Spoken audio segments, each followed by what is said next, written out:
2 horas antes de mi viaje al exterior, mientras doblaba cuidadosamente los últimos vestidos dentro de la maleta, tomé el celular de mi esposo para buscar el pasaje electrónico que él había guardado.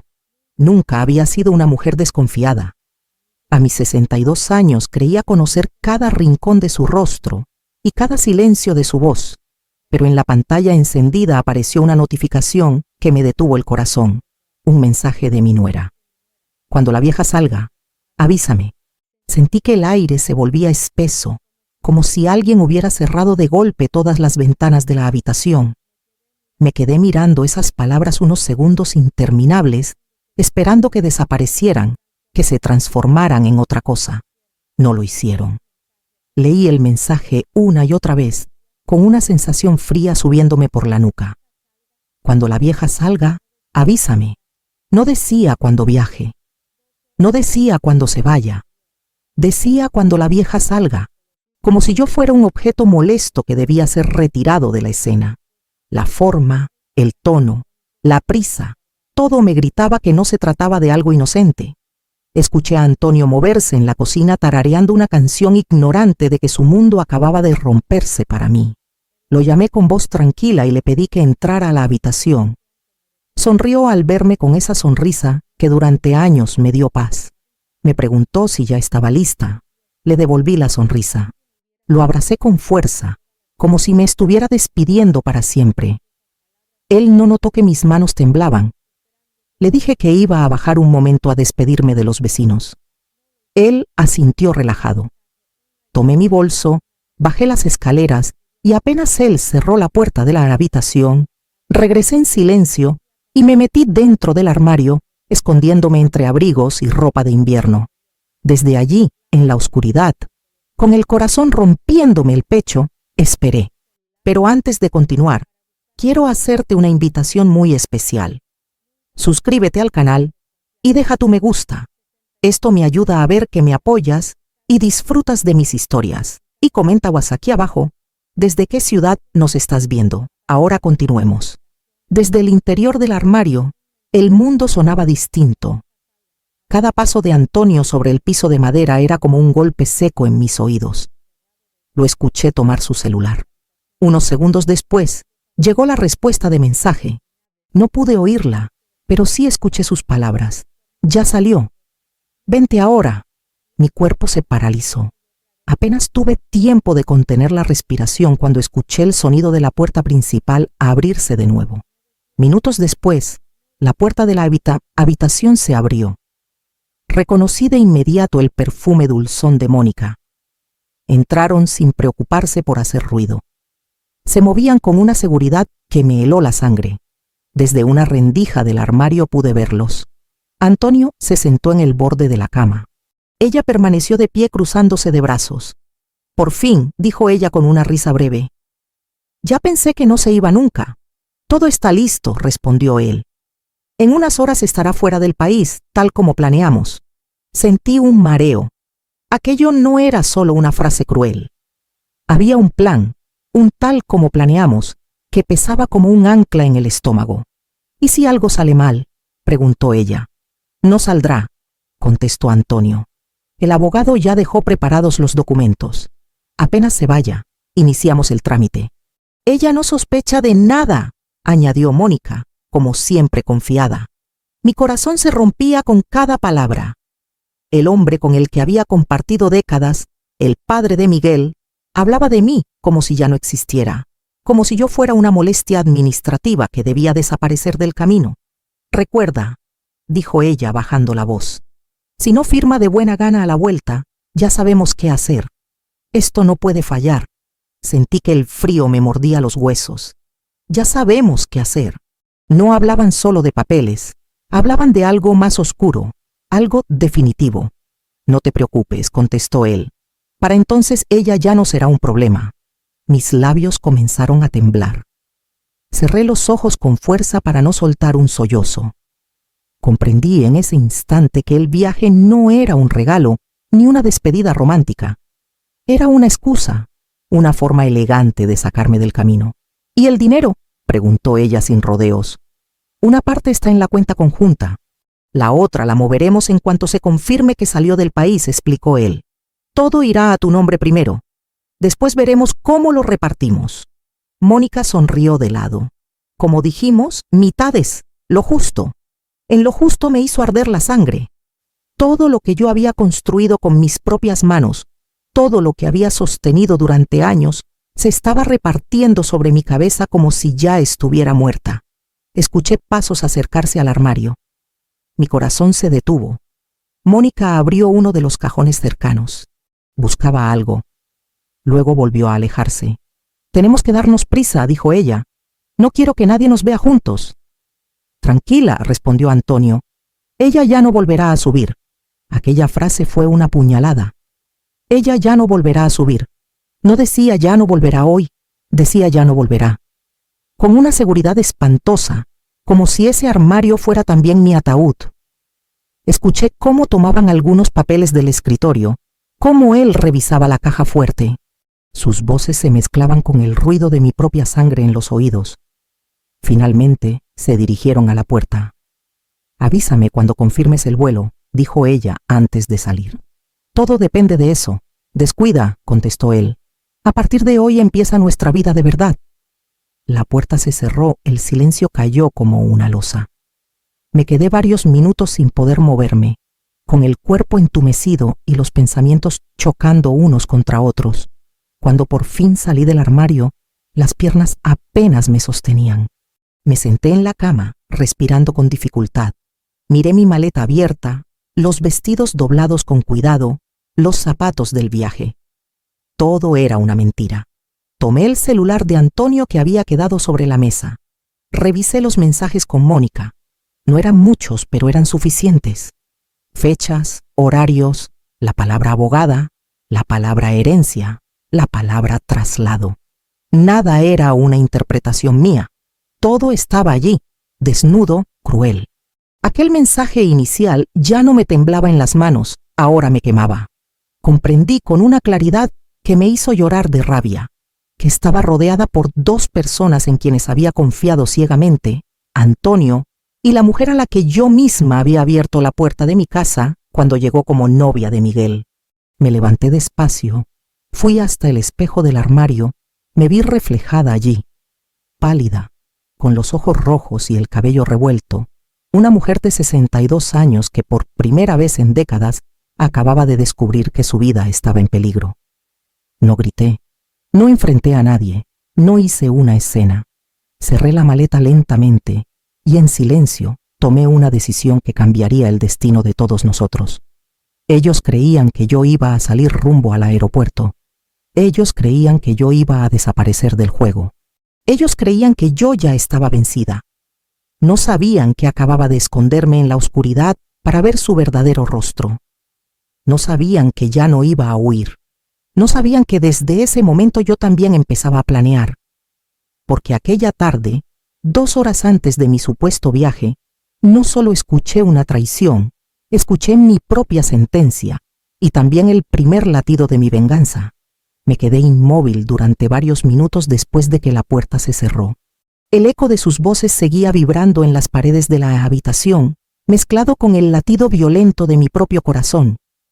Aún podía oler el perfume de Mónica, dulce y empalagoso, flotando en el aire como una burla. Todo mi cuerpo temblaba, pero no de miedo, solamente temblaba de rabia, de traición, de una incredulidad tan grande que me apretaba el pecho. Me obligué a respirar despacio. 1, 2, 3. Si salía ahora corriendo a enfrentarlos, si gritaba, si hacía un escándalo, todo mi plan moriría antes de nacer.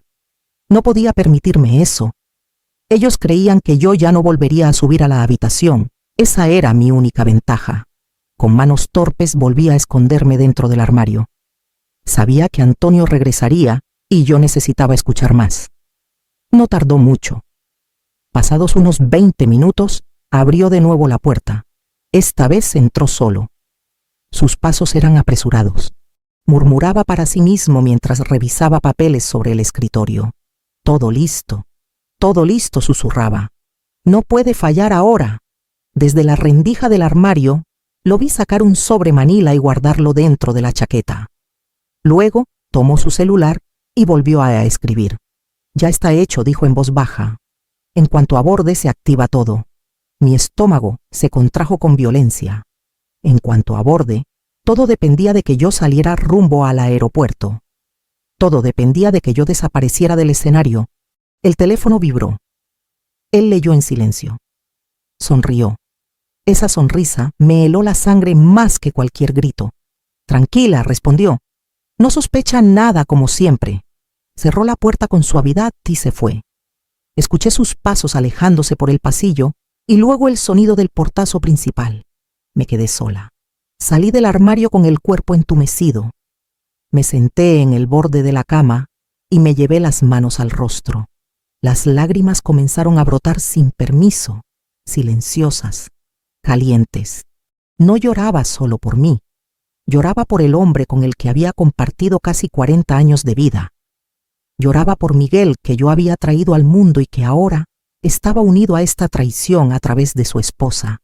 Lloraba por la ingenuidad que me había acompañado durante décadas, pero no podía seguir llorando. Tenía que entender. Fui al celular de Antonio y empecé a revisar cada conversación con Mónica. Había mensajes borrados, pero no todos. Encontré frases sueltas que ahora cobraban un sentido aterrador. Todo listo con la notaría. El abogado ya aseguró que no habrá problemas. Cuando salga del país, nadie podrá interferir.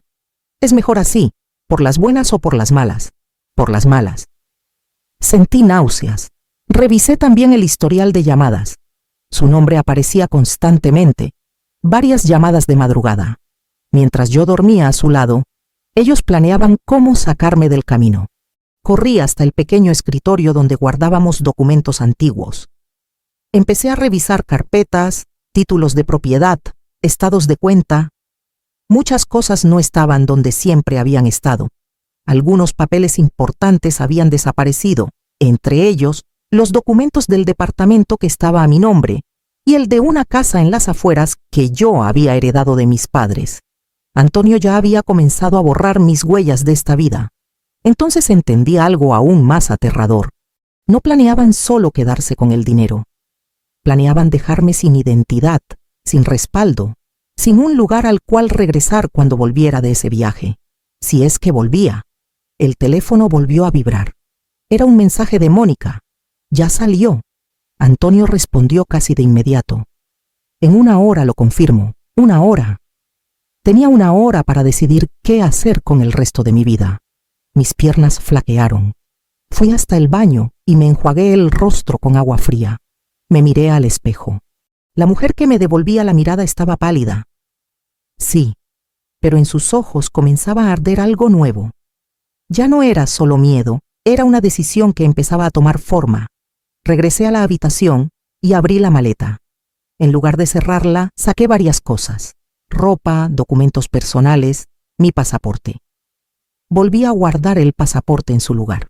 Si desaparecía ahora sin más, ellos sabrían que yo había descubierto algo. No podía huir como una asustada. Debía huir como una viajera obediente. Tomé solo una cosa de la maleta, una bufanda que siempre llevaba en mis viajes. La guardé en el bolso. Luego dejé todo exactamente como estaba. A los pocos minutos escuché el sonido del auto encenderse afuera. Antonio regresaba para llevarme al aeropuerto. Mi corazón comenzó a golpear con violencia. Me senté en la cama y respiré hondo varias veces. Tenía que actuar, tenía que fingir, tenía que seguir viva dentro de su mentira por un poco más. Entró con una sonrisa. ¿Lista?, preguntó.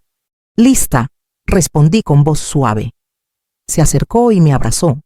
Por primera vez en décadas su abrazo me dio asco. Sentí náuseas, pero me contuve. Cerré los ojos y apoyé la cabeza en su pecho, fingiendo cansancio. «Este viaje te hará bien», dijo.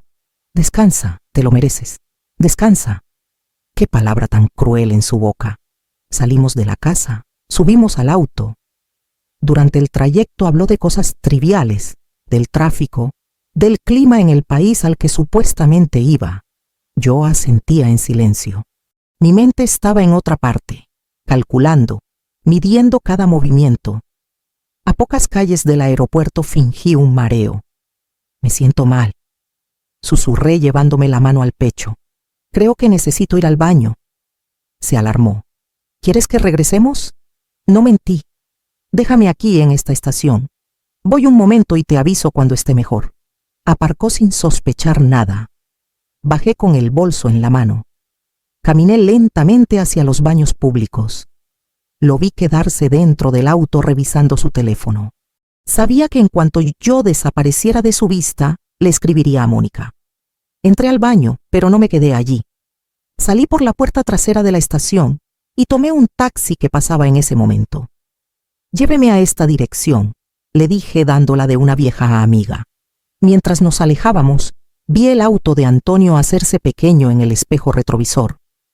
Él aún creía que yo estaba dentro de esa estación, obediente, vulnerable, a punto de abordar el vuelo que sellaría mi destino.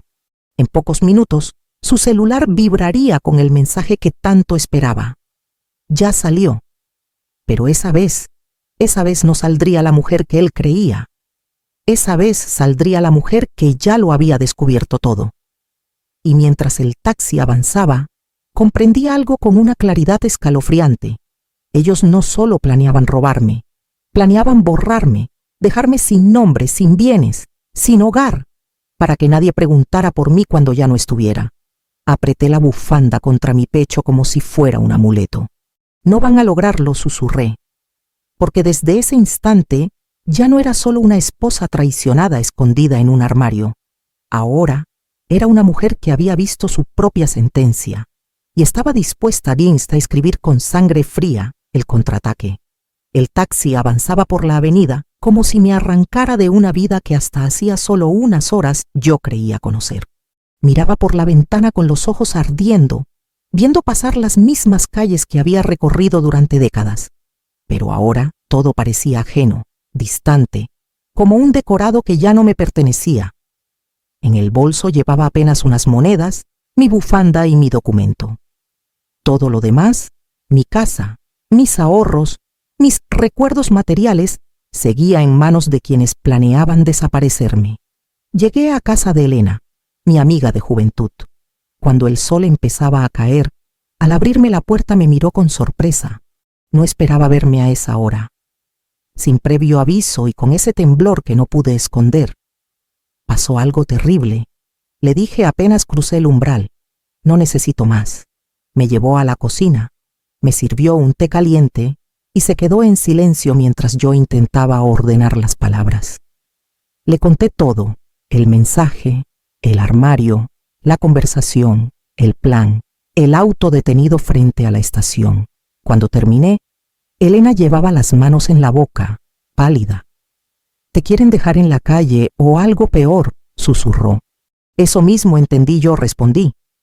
Me ofreció quedarme todo el tiempo que necesitara. Acepté sin orgullo. Esa noche dormí en un sofá estrecho, abrazada a la bufanda como si fuera una cuerda de salvación. Pero no fue un descanso tranquilo. Dormí a saltos, soñando con papeles que ardían, con puertas que se cerraban, con voces que decían mi nombre desde muy lejos. Al amanecer, mi celular, que había permanecido apagado, vibró. Encendí la pantalla con el corazón en la garganta. Tenía varios mensajes de Antonio. «¿Dónde estás? Ya deberías haber llegado». «Respóndeme», sonreí con amargura. Él creía que yo estaba en otro país. Creía que su plan avanzaba sin obstáculos. Apagué el teléfono de nuevo.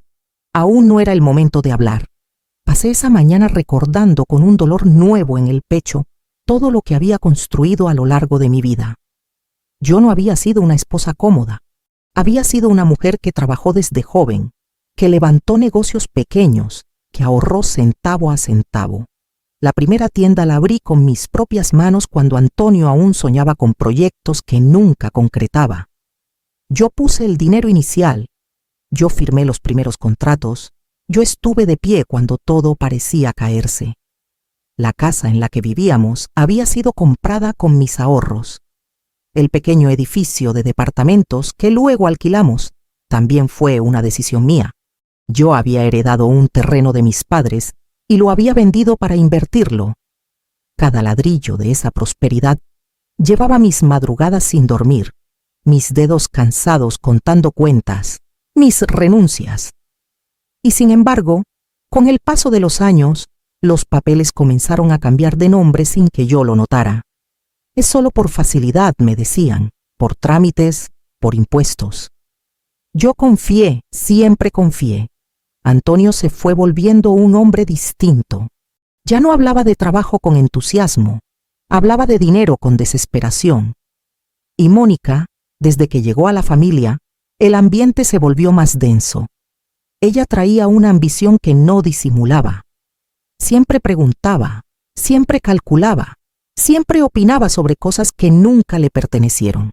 Recordé con claridad una conversación de años atrás, cuando aún creía que todo era normal. Estábamos sentadas en la sala. Ella miraba mis cuadros, mis muebles. «Algún día todo esto será de nosotros», dijo sonriendo. Yo creí que era una broma. Sonreí también. Hoy comprendía que nunca fue una broma. Me quedé varios días en casa de Elena sin salir. Observaba el mundo desde la ventana como si ya no me perteneciera. El teléfono no dejaba de vibrar. Mensajes de Antonio, de Miguel, incluso de Mónica, que fingía preocupación. «Mamá, ¿por qué no respondes? Nos tienes muy inquietos. Solo queremos saber si llegaste bien». Los ignoré todos hasta que recibí uno que me obligó a reaccionar. Venía de un número desconocido. Se iniciaron ya los trámites. Si no regresas, todo quedará a nombre de tu esposo. Es lo que la ley permite. Era de la notaría. Sentí un vuelco en el estómago. Aquello confirmaba mis sospechas. Habían comenzado el proceso para borrarme legalmente. El supuesto viaje se estaba usando como prueba de abandono, de ausencia prolongada. Me estaban quitando la vida sin tocarme el cuerpo. Ese día comprendí que no bastaba con esconderme. Tenía que volver, pero no como la mujer engañada. Tenía que volver como testigo. Llamé a Rafael, un contador que había trabajado conmigo en mis primeros negocios. Le conté todo. Se quedó en silencio largo rato, y luego me dijo algo que me heló aún más la sangre. Hace meses que Antonio mueve dinero a cuentas a las que tú ya no tienes acceso. Todo está preparado para dejarte sin nada legalmente. ¿Quieren que parezca que yo me fui por voluntad propia?», susurré. Exactamente. Esa misma tarde él me ayudó a revisar mis antiguos documentos guardados en archivos digitales. Allí estaban mis firmas originales, mis contratos, mis inversiones iniciales. Pruebas de que todo aquello había sido mío antes de ser compartido. Aquellos archivos se convirtieron en mi primer escudo. Pasé noches enteras imprimiendo papeles, clasificándolos, ordenando pruebas. Cada documento era una parte de mi historia que habían intentado borrarme. Cada firma, un latido de mi pasado que se negaba a morir. Recordé entonces también otras señales que había ignorado. El día que Mónica insistió en que yo viajara para descansar, el modo en que de pronto Antonio se encargaba de todos los trámites, la rapidez con que me alejaron de decisiones importantes. Todo había sido una preparación lenta, silenciosa. Habían necesitado meses, tal vez años. Yo solo había necesitado un mensaje.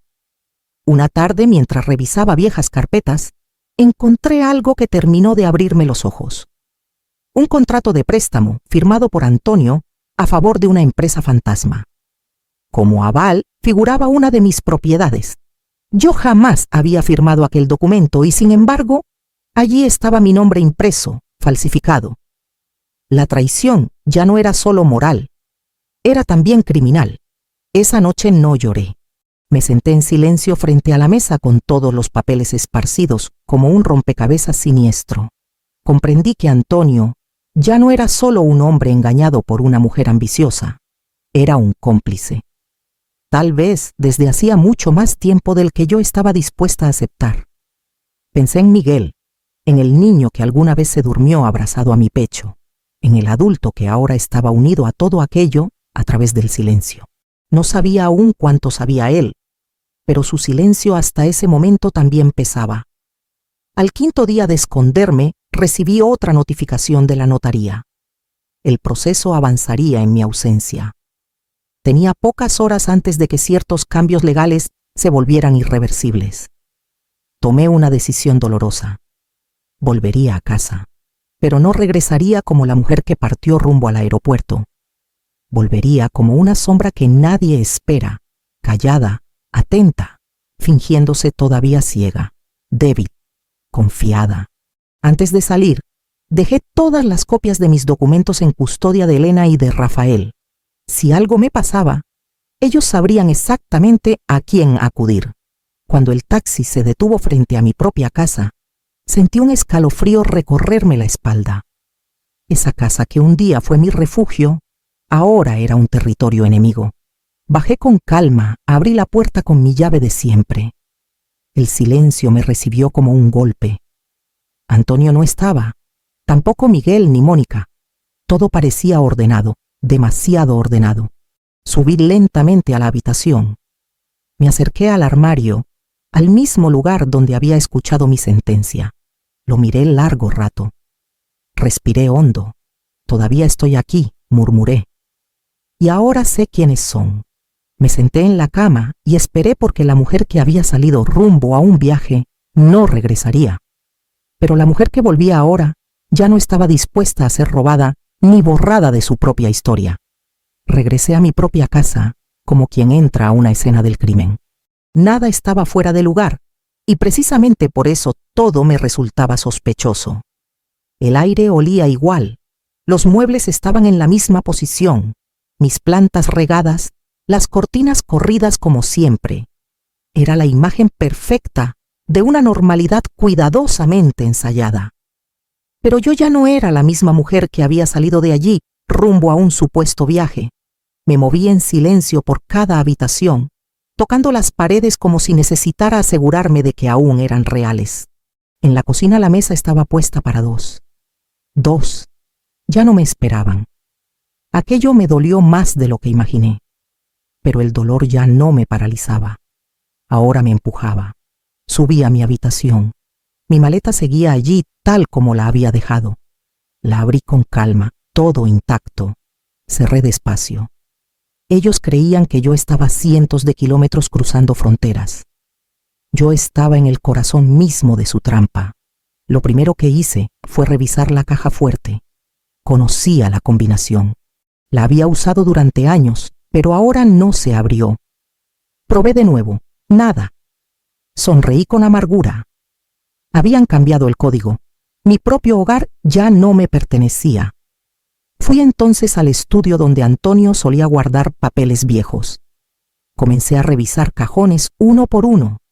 Encontré carpetas incompletas, sobres vacíos, contratos mutilados. Había un vaciamiento metódico. Sabían exactamente qué llevarse y qué dejar para no levantar sospechas. En uno de los cajones inferiores, detrás de antiguas facturas, hallé algo que no esperaban que yo recordara. Un disco duro, externo, viejo, de los primeros que usábamos para respaldar información del negocio. Lo conecté a la computadora con manos temblorosas. Tardó en arrancar. Pensé que no funcionaría, pero finalmente apareció la carpeta con fecha de hacía más de 10 años. Allí estaba todo. Mis contratos originales, mis inversiones, transferencias en las que figuraba solo mi nombre, movimientos bancarios que luego habían sido reorganizados. Era la historia completa de cómo lo que había sido mío pasó lentamente a ser nuestro y después solo de él. Copié cada archivo en una memoria nueva que llevaba conmigo. Ese fue el primer ladrillo de mi venganza. No tardaron en volver. Escuché el auto de Antonio detenerse en la cochera. Me senté en la sala. Respiré hondo y me obligué a temblar un poco, como solía hacerlo cuando estaba nerviosa. Entró con sobresaltada falsa alegría. «¿Pero estás aquí?», exclamó. «Pensé que ya estarías en el aeropuerto». Me sentí mal en el camino. Dije con voz débil. «Mareos». Regresé. Su rostro palideció apenas una fracción de segundo, lo suficiente para que yo lo notara. Luego recompuso su expresión. «Debiste avisarme. Quería darte una sorpresa», susurré. Se acercó, me tomó de los hombros, me examinó como si buscara signos de algo más que un mareo. Yo bajé la mirada fingiendo fragilidad. Esa misma noche regresaron Miguel y Mónica. Ella entró con un abrazo fingido y una sonrisa que casi me hizo vomitar. «Qué susto nos diste», dijo. «Creímos que ya estabas viajando». «El cuerpo me traicionó», respondí. «Supongo que la edad». Ella sonrió con dulzura venenosa. «Hay que cuidarte más, mamá». Su manera de decir mamá era ahora una burla. Durante los días siguientes comencé a actuar como la mujer que ellos necesitaban que yo fuera. Cansada, confundida, dependiente. Olvidaba cosas a propósito. Preguntaba 2 veces lo mismo, fingía dolores. Dejé que creyeran que mi mente también empezaba a fallar. Vi en sus ojos cómo se relajaban poco a poco. Mientras tanto, recogía migajas de verdad. Dejaba mi celular grabando cuando salía de la habitación. Tomaba fotografías de documentos que ellos no sabían que yo aún podía encontrar. Escuchaba detrás de puertas entreabiertas. Una noche oí claramente a Mónica decirle a Antonio: «Tenemos que acelerar. No puede estar así mucho tiempo. Si empieza a sospechar, no sospecha», respondió él. «Está cada vez más débil». Sentí un nudo en el estómago. Ellos no me veían como una persona, me veían como un trámite que debía cerrarse pronto. También empecé a revisar la basura. Sí, la basura. Guantes puestos, bolsas una por una. Al tercer día encontré un sobre roto con el logo de una notaría distinta a la que yo conocía. Dentro quedaba una hoja con un nombre tachado, el mío, y debajo el nombre de Antonio como único propietario de una de mis antiguas propiedades. Lo guardé en silencio. Otra noche encontré una copia arrugada de un poder legal donde figuraba la firma de Mónica como apoderada de Antonio. Aquello confirmaba algo aún más profundo. Ella no solo planeaba conmigo como obstáculo, ella manejaba muchos de los hilos. Ese día comprendí que Miguel llevaba meses, quizás años, mirándose el ombligo en medio de una guerra que otros peleaban por él. Y Antonio había decidido hace tiempo de qué lado estaba. Una tarde fingí un desmayo real. Me dejé caer suavemente en la cocina, lo suficiente para alarmarlos, no para dañarme. Corrieron hacia mí. Mónica fue la primera en ofrecerme agua. «Déjala. Yo me encargo», dijo Antonio. «Llamaré al médico». Yo abrí apenas los ojos, respirando con dificultad. «No quiero hospital», murmuré. Mónica inclinó el rostro sobre el mío. «Un té caliente te ayudará», susurró. Aquella frase me heló la sangre. La observé ir a la cocina, preparar la taza. Vi cómo colocaba algo diminuto en el fondo. Mis manos temblaron, pero mi rostro siguió siendo de una mansedumbre perfecta. Trajo la taza. «Bebe, mamá». La tomé, acerqué los labios y fingí beber. Apenas dejé que el líquido rozara mi boca. Cuando nadie miraba, la derramé sobre el plato de flores que tenía junto a la ventana. Aquel mismo día, llevé una muestra a un laboratorio privado. 2 días después, el resultado llegó a mi correo electrónico, sedante de uso hospitalario. Mis sospechas ya no eran sospechas, eran una certeza. Esa noche lloré en silencio dentro del baño para que nadie me escuchara. Lloré por la traición, por el peligro, por la mujer en la que me había convertido para sobrevivir. Pero también sentí algo nuevo, terrible, poderoso. Ya no tenía dudas. Y cuando una mujer deja de dudar, también deja de tener miedo. A partir de entonces, mi plan cambió de forma. Ya no se trataba solo de salvarme, se trataba de desenmascararlos, de hacer que se hundieran en su propia red. Comencé a llamar en secreto a 2 personas clave: a Rafael, que había trabajado conmigo toda la vida, y a Fernando, un abogado penalista recomendado por él. A ambos les conté solo una parte por teléfono, lo suficiente para que entendieran que aquello era grave, muy grave. «Necesito pruebas», me dijeron. «Las tendrán», respondí, y las tendría, porque ya no solo escuchaba, ahora observaba, registraba y aguardaba con paciencia la oportunidad perfecta. Ellos creían que yo era una anciana cansada, a punto de desaparecer lentamente. No sabían que me estaba convirtiendo día a día en la mujer más peligrosa de sus vidas. porque cuando una víctima deja de suplicar, comienza a planear. Y mi venganza ya había dado su primer paso firme. El vidrio de la ventana del baño aún estaba húmedo por las lágrimas que no me había permitido soltar en voz alta. Me miré al espejo largo rato después de recibir el resultado del laboratorio. Aquel sedante no solo confirmaba mis sospechas, confirmaba que mi vida ya no estaba en peligro algún día, estaba en peligro.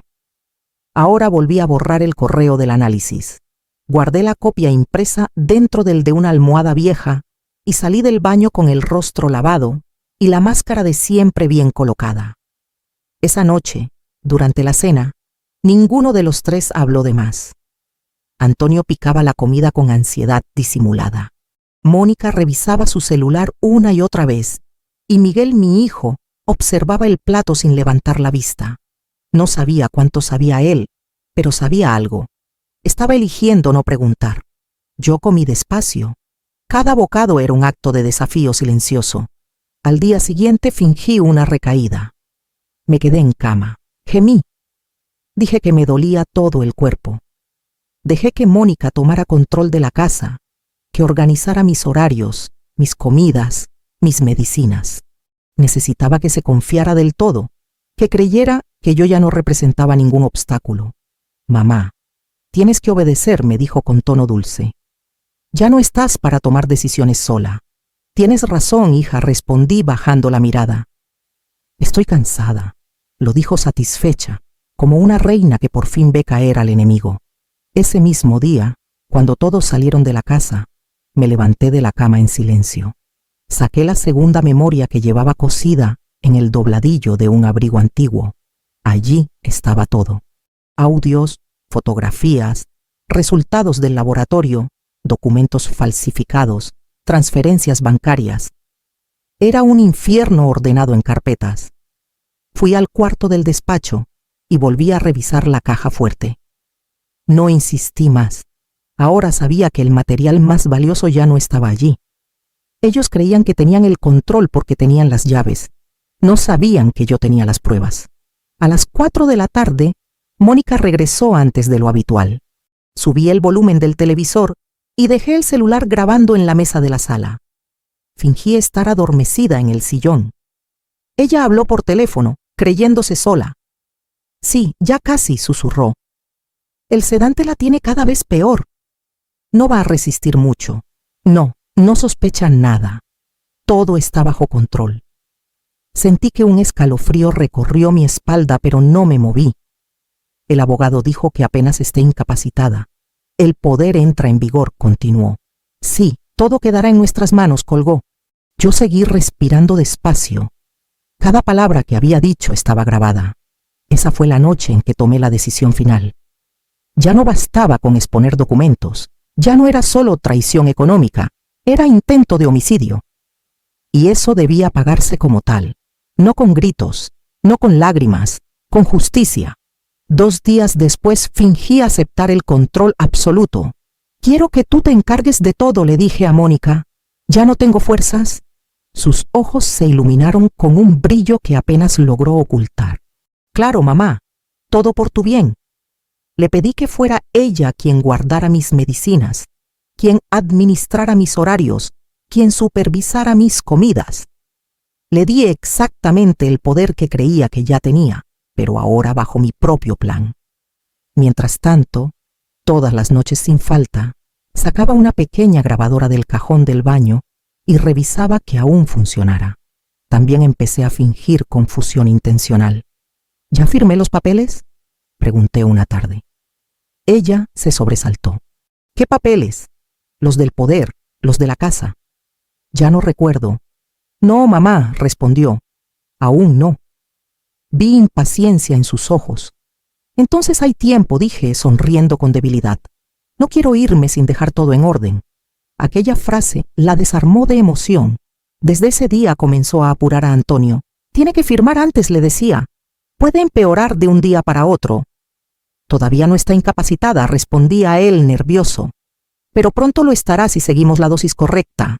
Aquella conversación la registré desde detrás de la puerta del baño. No dormí esa noche. Pensé en todas las veces que había defendido a Mónica frente a comentarios ajenos, en todas las veces que había justificado sus actitudes frías, diciendo que cada generación es distinta. Yo misma había construido el monstruo al negarme a ver sus sombras. 2 días después organicé algo que jamás había hecho. Una comida familiar con el abogado por casualidad. Fingí que quería hacer una consulta rápida sobre mi testamento. Antonio aceptó con desconfianza. Mónica con interés mal disimulado. Fernando llegó puntual. Yo actué con torpeza.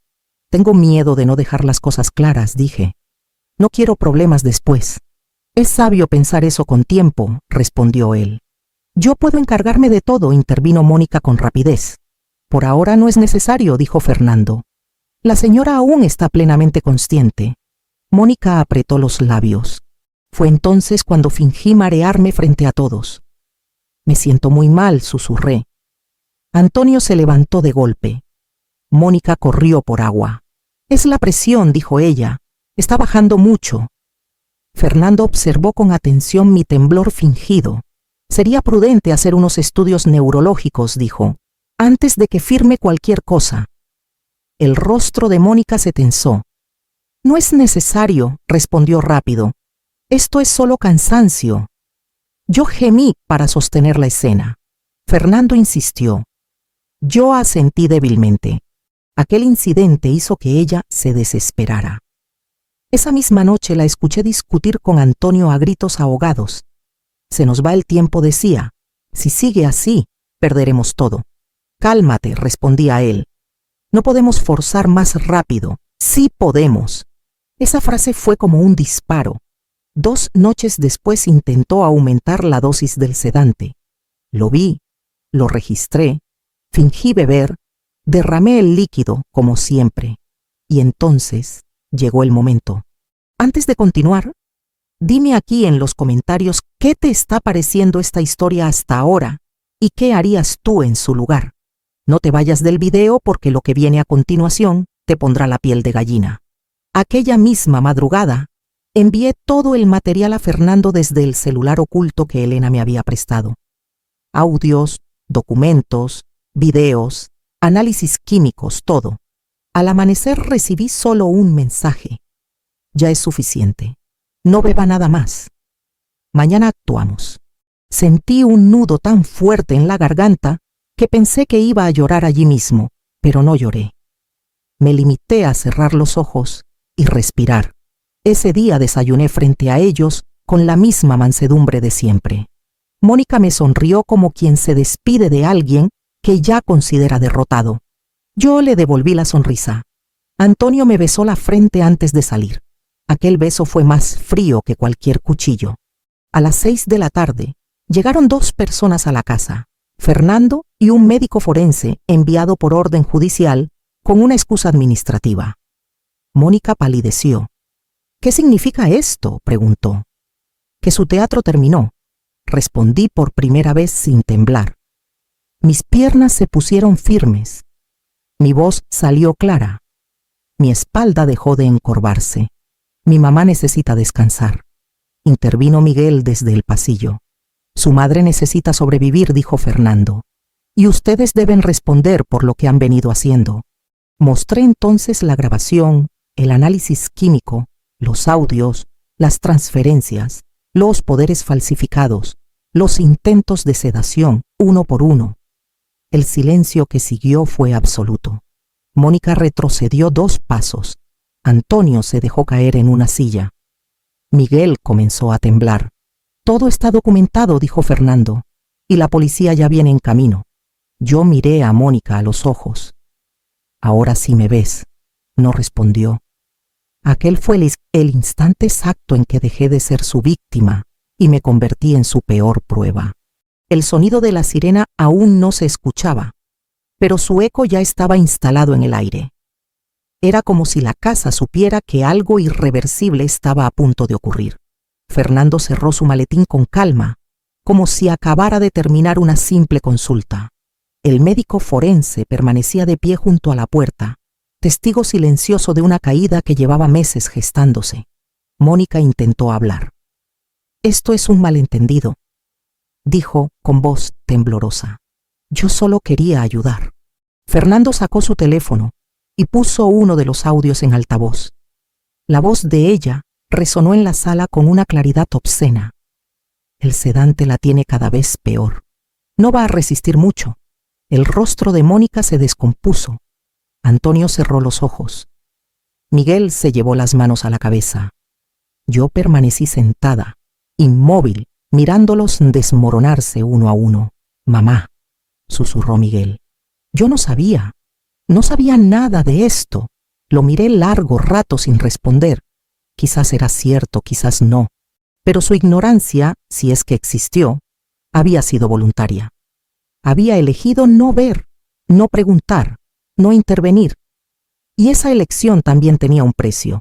Cuando la policía entró, todo se volvió un torbellino de voces, órdenes, explicaciones. Fernando entregó las pruebas. El médico forense presentó su informe preliminar. Mónica fue esposada primero. Ella gritó, lloró, me llamó mentirosa.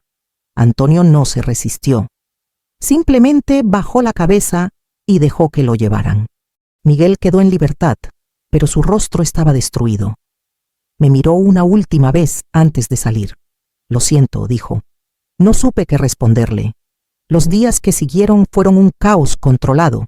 Interrogatorios, declaraciones, audiencias. Fernando me acompañó a cada una.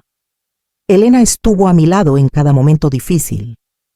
Rafael organizó toda la documentación financiera para demostrar el fraude. El caso se volvió mediático. Los periódicos hablaban de la mujer de 62 años que había desenmascarado a su propia familia. Algunos me llamaban valiente.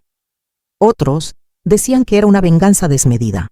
Yo no leía los comentarios, solo seguía adelante. En el juicio, todo salió a la luz. Los documentos falsificados, las transferencias ilegales, los intentos de sedación, el plan completo para dejarme sin bienes y sin identidad. El fiscal presentó cada prueba con precisión quirúrgica. Mónica intentó culpar a Antonio. Antonio intentó culpar a Mónica. Ambos se hundieron mutuamente. Cuando me tocó testificar, hablé con calma. Conté todo desde el principio. El mensaje en el celular, el armario, la conversación que lo cambió todo. Conté sobre las noches fingiendo demencia, sobre el té envenenado, sobre el miedo que tuve de morir en mi propia casa. Hubo silencio absoluto en la sala. Algunos lloraban. El juez me miró con algo parecido al respeto. Cuando terminé, me sentí vacía, pero también liberada. La sentencia llegó semanas después. Mónica fue condenada por intento de homicidio, fraude y falsificación de documentos. Antonio recibió una condena similar como cómplice. Ambos pasarían años en prisión. Miguel no fue acusado de nada, pero su vida quedó marcada. Se divorció de Mónica poco después. Intentó acercarse a mí varias veces, pero yo no estaba lista para perdonar. Quizás algún día, quizás nunca. Recuperé todos mis bienes, la casa, las propiedades, las cuentas bancarias. Todo volvió a mi nombre, pero ya no quería vivir en esa casa. Vendí todo.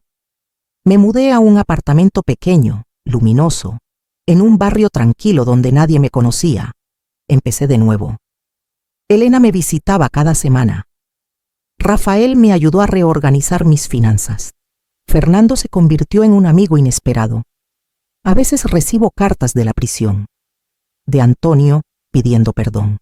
De Mónica culpándome de su desgracia. No respondo ninguna.